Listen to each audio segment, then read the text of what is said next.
Après avoir partagé mes recettes sur TikTok ou Instagram en format court, j'avais envie d'un endroit où je puisse prendre plus mon temps pour pouvoir mieux vous expliquer les recettes, les astuces et où on puisse faire de la pâtisserie tranquillement. Donc, bienvenue sur ma chaîne YouTube. Je suis encore une fois hyper heureux de vous retrouver ici et on commence tout de suite avec la première recette qui sera la tarte Mont Blanc.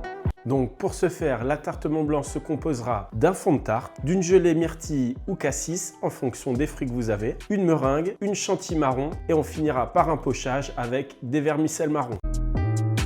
Donc pour les meringues françaises, vous aurez besoin de sucre glace, de blanc d'œuf et de sucre semoule. Et le dernier ingrédient qui est tout aussi important, ça va être de mettre une pincée de sel dans les blancs d'œufs, ce qui va permettre aux blancs de monter plus facilement et de garder leur couleur bien blanche. Donc on va commencer par mettre les blancs d'œufs dans la cuve du batteur et on va pouvoir faire monter les blancs en versant le sucre semoule en 3 fois. Et une fois que notre meringue sera montée, on pourra rajouter le sucre glace tamisé à la maryse. C'est important de ne pas monter les blancs d'œufs trop vite, sinon vous risquez de faire retomber votre meringue lors du mélange. Lorsque vous montez des blancs d'œufs rapidement, vous aurez des grosses bulles d'air qui vont éclater lors du mélange et feront retomber votre appareil. C'est valable pour les mousses, les biscuits et les meringues. Montez-les donc à vitesse moyenne ou aux 2/3 de la vitesse maximale. Une fois que votre meringue est assez montée, c'est-à-dire qu'elle fasse un bec d'oiseau, vous allez pouvoir la décrocher et ensuite ajouter le sucre glace. Pour ce faire, vous allez pouvoir verser le sucre glace tamisé en 3 fois. Pour mélanger correctement, faites des gestes de haut en bas en allant bien chercher au fond de la cuve. Et une fois que vous commencez à avoir un mélange à peu près homogène, rajoutez le reste du sucre glace.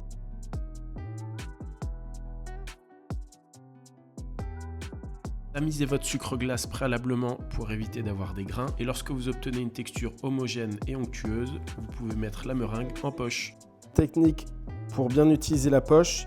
Vous allez venir pincer ici et tourner pour éviter qu'une fois que vous appuyez avec votre main, le contenant sorte que de ce côté et ne remonte pas. Je suis venu dessiner l'empreinte de mes moules et je vais pouvoir pocher la meringue. Étant donné que mes moules sont en forme de barquette, je suis venu dessiner l'empreinte de mes barquettes et faire une forme de meringue qui irait juste au fond. Donc pochez la meringue en fonction des moules que vous allez faire. Faites une meringue ronde si vous utilisez un moule rond.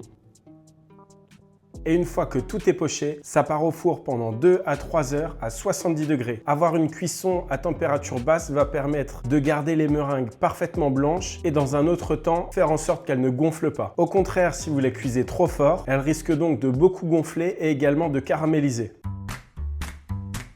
Pour la chantilly marron, vous aurez besoin de mettre dans une casserole la crème liquide numéro 1 avec la purée de marron ainsi que la pâte de marron. De préférence, coupez-la en petits morceaux pour qu'elle s'incorpore mieux. À côté de ça, vous aurez l'alcool qui peut être soit du rhum, soit de l'alcool de châtaigne, ainsi que la masse gélatine. Petit disclaimer, la masse gélatine, c'est quoi? Ça va être de la gélatine en poudre plus de l'eau, 5 fois le poids de gélatine en eau ou alors de la gélatine en feuilles. Et dans ce cas-là, vous tremperez les feuilles dans de l'eau froide pendant une demi-heure, puis vous utiliserez les feuilles imbibées. Et en dernier, on trouvera la deuxième crème qui doit rester froide et qu'on ajoutera après cuisson. Dans une casserole, je suis donc venu mettre la crème ainsi que la pâte de marron et la purée de marron et je vais venir chauffer pour porter à ébullition. La purée de marron va se mélanger facilement, mais la pâte de marron, je vous conseille de faire plein de petits morceaux qu'on va ensuite venir mixer. Veillez à toujours mélanger pour que la purée et la pâte de marron n'attachent pas au fond de la casserole. Une fois l'ébullition atteinte, vous pouvez arrêter le gaz et mélanger pour éviter que ça accroche. Et on va ensuite pouvoir ajouter la masse gélatine avec l'alcool. Une fois que vous avez ajouté la masse gélatine et l'alcool, on va pouvoir mixer pour homogénéiser le tout et ensuite ajouter la deuxième crème.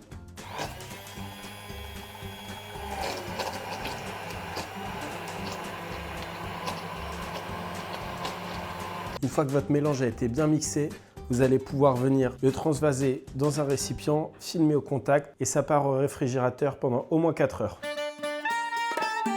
Pour la pâte sucrée, vous aurez besoin de mettre du coup dans la cuve la farine ainsi que le beurre, la poudre de vanille, le sucre glace et la poudre d'amande. On va mettre ensemble à tourner avec une feuille pour faire un sablage. Et une fois que la texture du sablage sera idéale, on viendra ajouter les œufs et finir le mélange. Je vais donc laisser tourner à petite vitesse jusqu'à avoir un sablage et ensuite je pourrai ajouter les œufs. Pour vérifier que le sablage est bien fait, il vous suffit de prendre la poudre dans les mains et de vérifier qu'il n'y a plus aucun morceau de beurre. Je vais pouvoir ajouter les œufs en une fois et mettre à tourner juste le temps que ça fasse une pâte.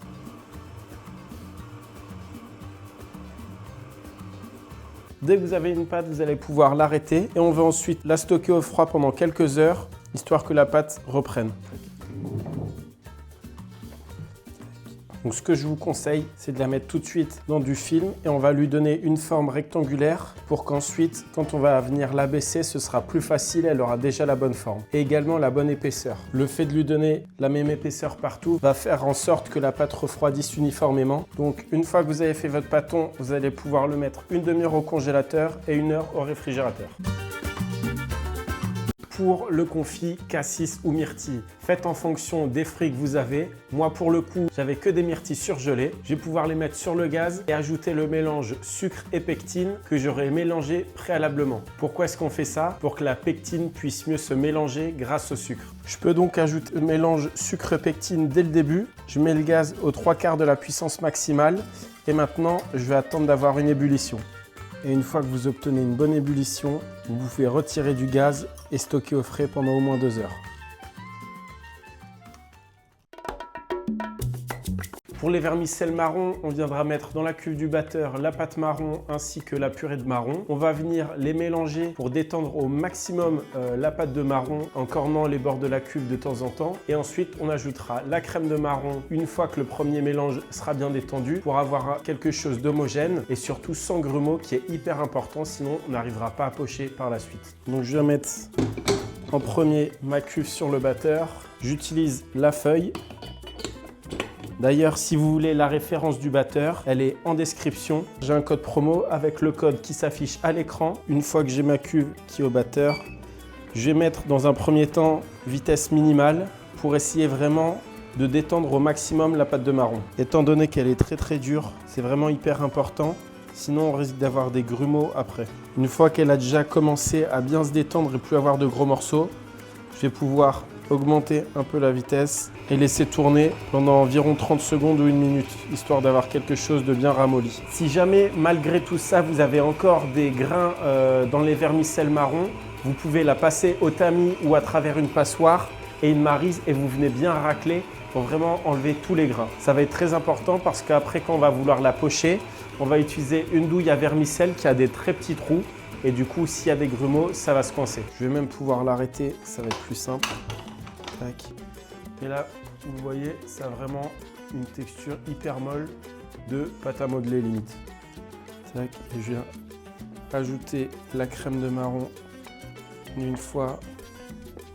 Et c'est facultatif, mais c'est toujours sympa de mettre un petit peu d'alcool de châtaigne ou de rhum. Je vais juste en mettre quelques gouttes. Et je vais pouvoir remettre à tourner en vitesse lente.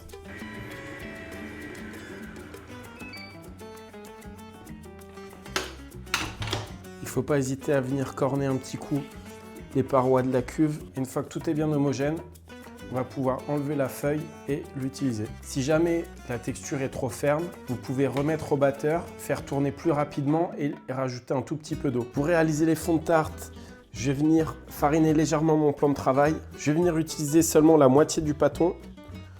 Donc, je vais couper, tac. L'autre moitié, je vais la remettre au frais pour l'instant. Je garde le sachet de farine à côté de moi. Et là, le but, ça va être d'abaisser la pâte assez rapidement et toujours faire en sorte qu'elle soit farinée des deux côtés pour qu'elle puisse glisser sur votre table. Je commence déjà par l'abaisser dans un sens. Ensuite, je la décolle, je la refarine au besoin et je la tourne. Et je la baisse dans l'autre sens. Je fais la même chose, je la décolle, je la tourne et je la baisse dans ce sens-là. Là, j'ai assez de largeur. Je vais donc juste l'étaler en longueur. Toujours bien fariné. Là, il faut toujours que vous puissiez passer les mains en dessous, la faire bouger et qu'elle ne soit jamais collée à la table. Ensuite, vous refarinez légèrement. Et là, on vient baisser la pâte. 2 mm, c'est l'idéal. Toujours, hop, là, je l'ai retournée comme ça. Je peux l'étaler dans ce sens-là. Si elle est bien froide, il n'y aura pas de problème. Si jamais pour vous, elle est trop molle, c'est qu'elle est trop chaude. Du coup, vous la prenez, vous la remettez environ un quart d'heure, une demi-heure au réfrigérateur ou au congélateur. Et ensuite, vous pourrez la retravailler. Moi, pour les fonds de tarte, je vais faire des petites barquettes. Mais je vais aussi vous montrer comment faire des cercles à tarte classiques. Moi, pour les barquettes que je vais faire, je vais juste venir déposer ma barquette. Étant donné que j'ai pas d'emporte-pièce, je vais venir détailler autour en laissant un bon 2 cm de chaque côté. Je vais faire ça à chaque fois. Vous allez pouvoir prendre vos abesses et les mettre sur une plaque au frais. Dès que j'ai commencé à détailler mes abesses, je les ai mises sur une plaque que je vais venir mettre au frais le temps que je détaille le reste du pâton en faisant d'autres abesses. Et donc, si vous voulez faire un cercle à tarte individuel, je vais venir détailler une abesse qui est 2 cm plus grande de chaque côté. Comme ça, je vais pouvoir foncer tranquillement. Soit vous faites ça, soit vous détaillez juste le fond de la tarte et à côté, vous détaillez une bande pour pouvoir foncer le cercle. Donc moi, je détaille mon fond. Pour foncer, vous aurez besoin de votre cercle à tarte ainsi que votre fond de tarte. On va mettre le côté qui est le moins fariné, on va le mettre en dessous. Vous allez venir le placer au milieu et là, je vais venir descendre la pâte au fond du cercle à tarte avec les 2 mains pour l'instant.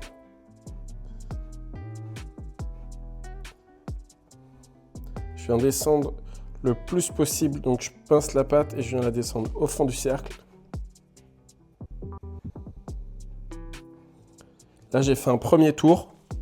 Ensuite, avec la main droite, je vais pincer la pâte et venir la descendre au fond du cercle. Avec la main gauche, je vais juste appuyer pour avoir un bord régulier. Donc, main droite, je descends. Main gauche, j'appuie juste pour avoir un bord régulier. Et je fais ça tout le tour. Là, je viens de faire 2 tours. Maintenant, j'ai un fond qui est comme ça, qui colle jamais à la table. Les rebords, il faut que vous sentiez avec votre pouce que les rebords sont réguliers. Et le dessous, voilà, doit être parfaitement descendu au ras du cercle pour avoir un angle droit parfait entre le cercle et la table. Donc ici, il faut que ce soit vraiment descendu au maximum. Ensuite, quand vous êtes comme ça, avec un couteau, je viens prendre le dos du couteau. Et je viens ébarber le cercle à tarte. Et une fois que c'est ébarbé, là, vous regardez, normalement, vous avez un bord régulier. Donc, le bord doit être régulier tout le tour et bien descendu au fond, pareil, bien régulier. Et voilà, votre fond de tarte est prêt à être cuit.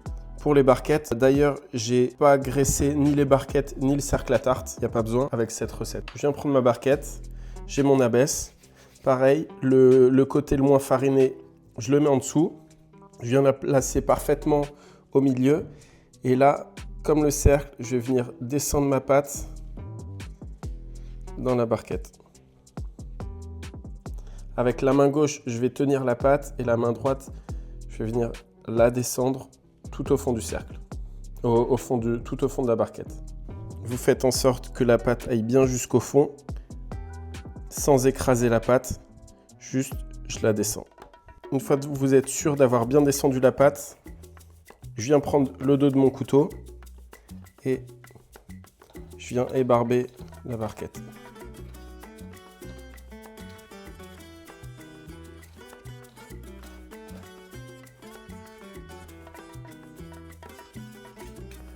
Le rendu est comme ceci et votre fond est prêt à être cuit.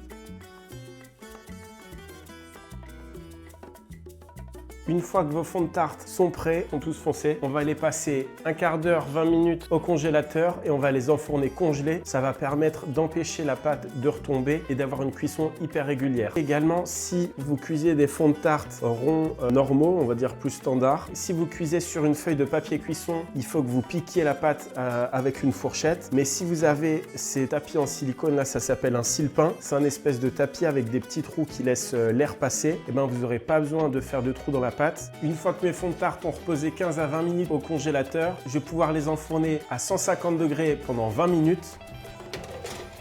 Au bout de 20 minutes de cuisson, je suis venu sortir mes fonds de tarte qui ont une couleur impeccable. Si jamais, ce que je peux vous conseiller de faire, c'est de commencer par 18 minutes et ensuite de rajouter du temps en fonction de la coloration des fonds de tarte. Il faut que c'est une belle couleur caramélisée, mais pas plus. Et étant donné que ça dépend du four que vous avez, je vous conseille de commencer par 18 minutes et ensuite de rajouter 1 minute par 1 minute. Tant que c'est chaud, je vais en profiter pour les démouler pour éviter d'avoir des problèmes de démoulage.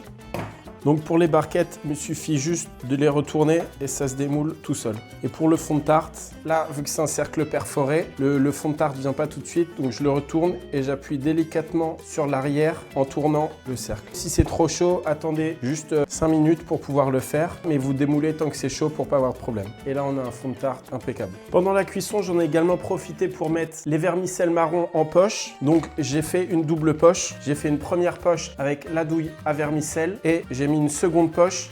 Étant donné que c'est une masse qui va être dure à pocher, il faut en mettre très peu dans la poche et c'est pour ça que je double la poche pour éviter que la douille sorte. J'ai mis également le confit myrtille en poche qui est prêt et dans la cuve, j'ai mis la chantilly marron qu'on va venir monter. Je vais venir la monter en vitesse rapide pendant quelques secondes.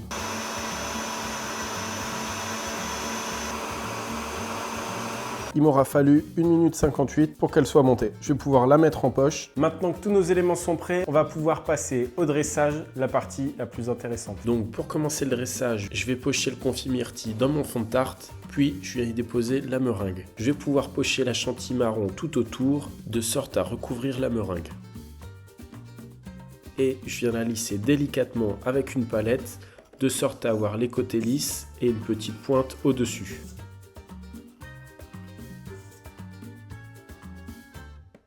Ensuite, je vais venir pocher ma masse marron avec la douille vermicelle, de sorte à ne pas avoir de trous, à avoir des filaments bien droits et à recouvrir entièrement la tarte. Cette étape est la plus délicate étant donné que la masse marron est assez dure et que ça donnera le résultat final. Pour finir, je vais venir avec la palette couper les fils de masse marron sur tous les côtés. Et pour la dernière étape, laissez parler votre imagination. Pour ma part, je saupoudrerai la moitié de la tarte avec de la poudre de vanille et du sucre glace et quelques feuilles d'or. Mais quelques morceaux de marron glacé auraient aussi été très bien. Et voilà, c'est la fin de cette première recette. J'espère que ça vous a plu. Je suis hyper content de l'avoir fait avec vous parce que c'est une tarte que j'adore. La tarte Mont Blanc pour passer l'hiver, c'est vraiment hyper bon. Donc n'hésitez pas à refaire la recette et à m'envoyer vos photos sur Instagram. Je serai hyper content de les voir. N'oubliez pas de vous abonner. Ça permettra de me soutenir dans mes projets. Donc je vous remercie et à bientôt.